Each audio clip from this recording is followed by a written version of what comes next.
সড়কে শৃঙ্খলা ফেরাতে গাবতলী থেকে নারায়ণগঞ্জ রুটে চলবে এমন ৩৫টি এসি বাস, সর্বনিম্ন ২০ আর সর্বোচ্চ ভাড়া ১৬০ টাকা।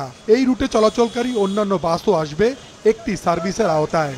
এমন প্রেক্ষাপটে গেল মাসে পুনরায় চালু হয় ঢাকা নগর পরিবহন বাস সার্ভিস।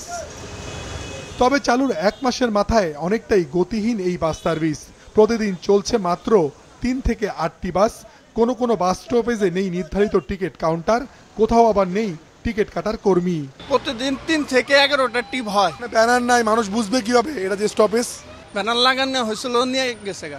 কাউন্টার কোথায় জানি না তো, ঢাকা নগর পরিবহন নামে কই জানি না তো। এর কাউন্টার কোথায় বা এটা কোথায় আছে আমরা জানি না। বিভিন্ন জায়গায় আমরা টিকিট কাউন্টার অন্যান্য বাসের যেরকম লোকাল বাসগুলোতে দেখি, এইগুলোর এইরকম কিছু একটা করতে হবে। অনেক যাত্রী জানেন না এই বাস সার্ভিসের কথা।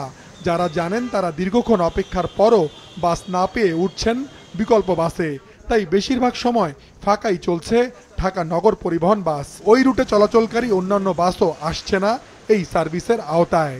নগর পরিবহন এসি যেটা চালু হয়েছে ভাই, এটা শুনছি, কিন্তু আপনার এখনো তো অ্যাভেলেবেল দেখা যায় না আর কি। রেগুলার এখান থেকে অফিসের জন্য যাতায়াত করি, এখনো পর্যন্ত এই বাস এই রুটে আমি এখনো একবারও পাইনি। যাত্রীর অবস্থা খুব সংকট, মানে নাই বললেই চলে। আমাদের ৫-৭টা বাস চলে, তাতে আমাদের কোম্পানি অনেক স্লো হয়ে গেছে নগর পরিবহন। অনেকক্ষণ অপেক্ষা করলাম, তারপরে আসলো।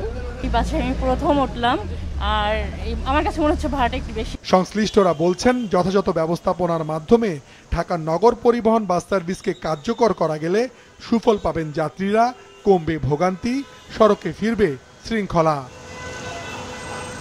মাশরুক রাহাত, মাছরাঙা সংবাদ, ঢাকা।